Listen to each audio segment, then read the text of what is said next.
欢迎来到24小时动态新闻频道。如果您喜欢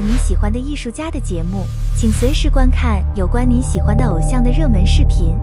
并且不要忘记订阅和支持该频道。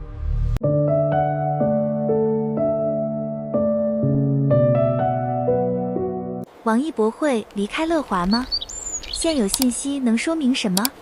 这场围绕王一博与乐华娱乐的讨论，究竟只是一次合约传闻，还是正在反映出当下头部艺人在职业规划上的一种更深层转变？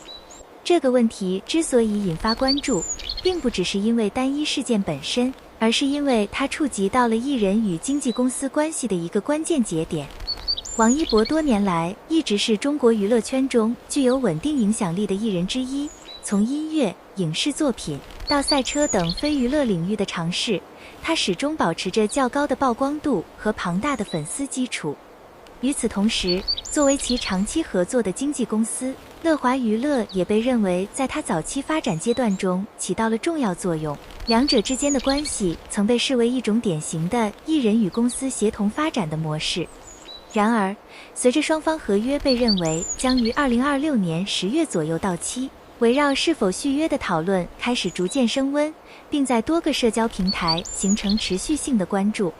根据目前在社交平台以及部分市场信息中的流传内容，尚未有任何官方消息确认王一博已经与乐华完成续约。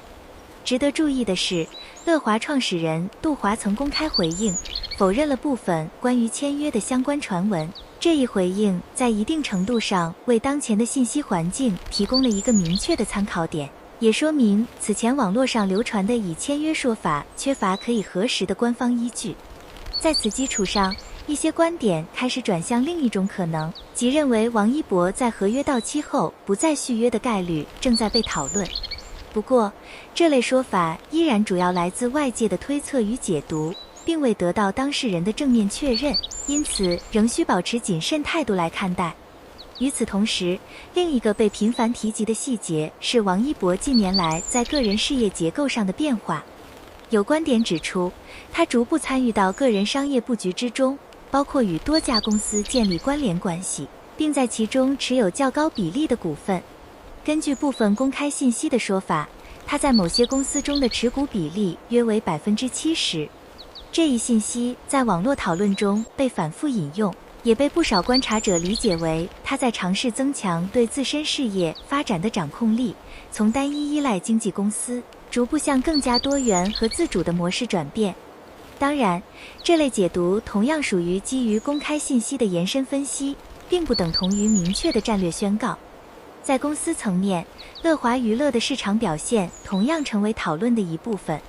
根据一些市场数据的分享，乐华股价在下半年出现了较为明显的下行趋势，其中10月份被认为下跌超过12%。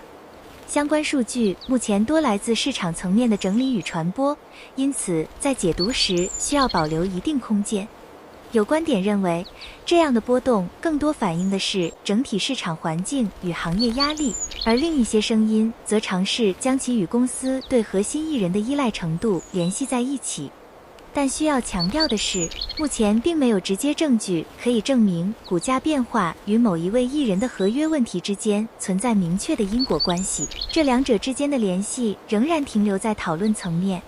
从社交媒体的反应来看，不同平台呈现出不同的讨论方向。在 Twitter 上，讨论更偏向信息核实与逻辑分析，不少用户将杜华的公开回应视为重要节点，并提醒他人区分网络传闻与官方信息。在抖音平台上，相关内容则更具娱乐属性，大量视频通过剪辑与叙事回顾王一博的成长轨迹，同时延伸出关于其未来发展方向的各种假设。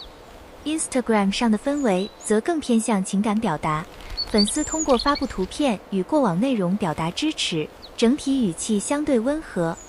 而在微博上，讨论则显得更加谨慎，许多用户强调合约尚未到期，当前阶段不宜做出过早判断，同时也将他参与个人公司运作的情况视为一个值得持续观察的信号。这一话题之所以能够持续发酵，不仅仅是因为是否续约本身，更在于它折射出行业结构的变化。当艺人发展到一定阶段后，是否继续依赖传统经纪公司，还是逐步建立属于自己的事业体系，成为越来越多人关注的问题。